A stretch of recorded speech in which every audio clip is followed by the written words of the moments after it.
이뇨한 연세대 의대 교수가 국민의힘 혁신위원장으로 임명된 지 약 일주일가량의 시간이 흘렀습니다.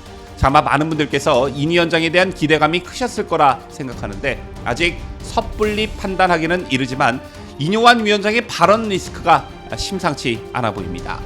유승민 전 의원을 두고 정말 젠틀맨, 애국자라고 하질 않나. 이준석을 두고는 국민의힘을 만드는데 공이 크다. 좀 저를 가르쳐달라라고 말하기도 했다는데요. 이게 과연 당심과 민심에 부합하는 말인지 고개를 갸우뚱거리게 합니다.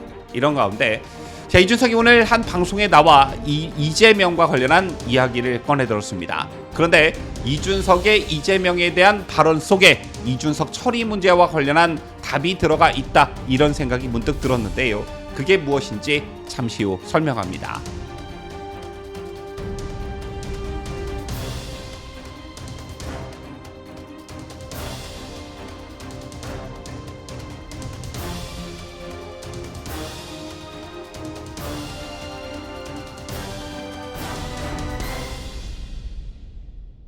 시청자 여러분 안녕하십니까? 뉴스데일리 베스트 민앵커입니다.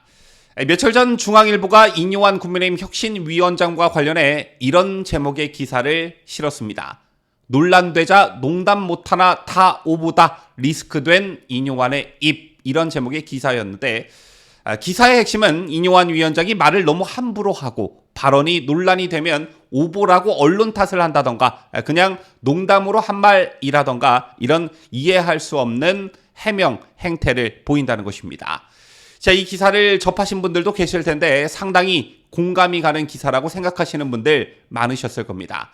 혁신위원장이라는 자리의 무게, 그리고 현재 이뇨한 위원장 말 한마디 한마디가 정치권에 미치는 영향 등을 고려할 때 말을 함에 있어서 신중에 신중을 기해야 하는데 이런 측면에서 좀 경솔하질 않나, 이런 생각이 들 때가 개인적으로 많았기 때문입니다.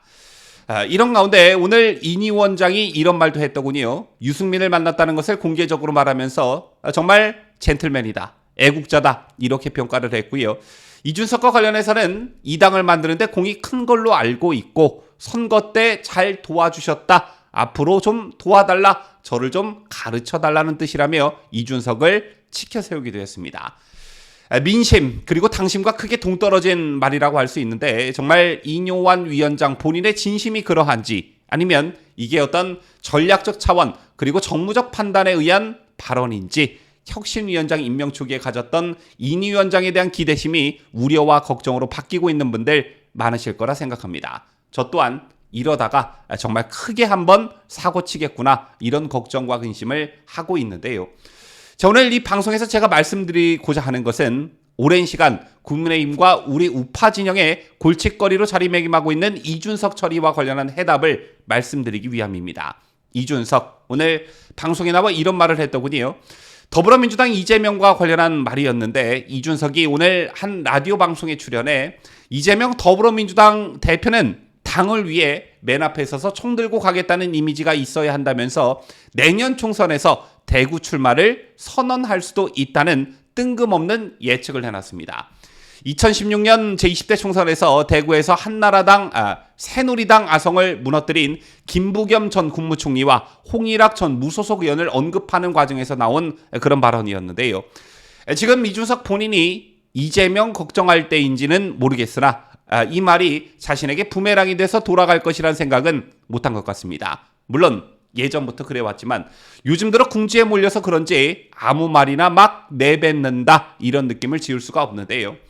이재명이 대통령이 되겠다는 생각이 있으면 그 정도 움직임이 필요하다는 게 이준석의 주장이었습니다. 아시다시피 김부겸 전 국무총리는 2016년 총선에서 수성갑 삼수 끝에 김문수 당시 새누리당 후보를 누르고 대구에서 민주당 깃발을 꽂는 대박을 터뜨렸고 민주당이 공천 배제에 불복해 무소속으로 출마했던 야권 인사 홍일학 후보도 북구을에서 당선된 바 있습니다.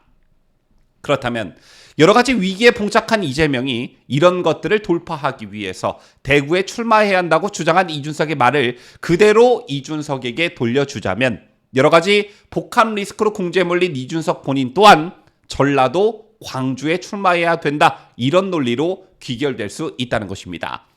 이준석은 오늘 해당 라디오 방송에서 내년 총선 이야기를 할 때마다 이준석에게는 3번이나 낙선한 노원병 이야기가 빠지질 않는다.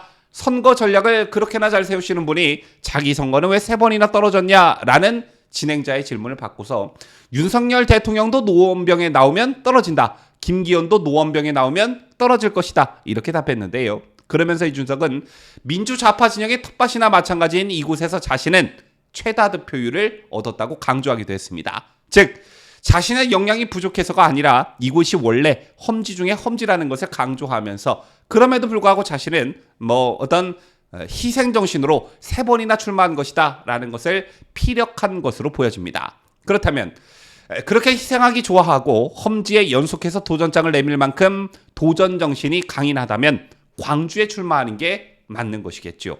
더군다나 이준석은 그간 남다른 호남 사랑을 보여왔습니다.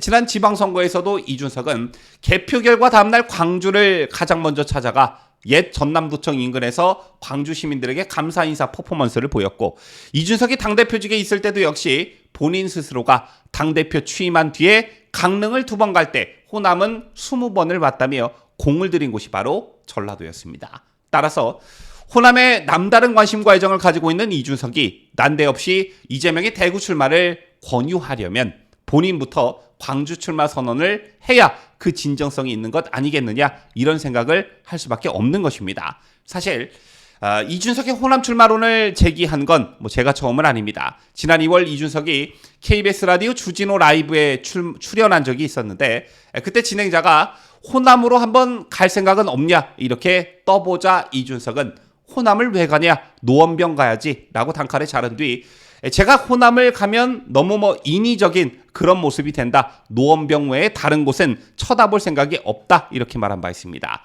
그렇다면 지금 이 시점에서, 즉 이재명에게 대구 출마를 권유하는 이 시점에서 정작 이준석 본인은 호남에 출사표를 던질 생각은 없는지 묻지 않을 수 없다는 것입니다.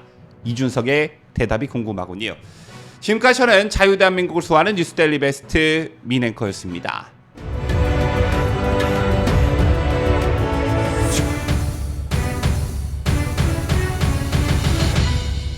함께해요. 뉴스데일리 베스트.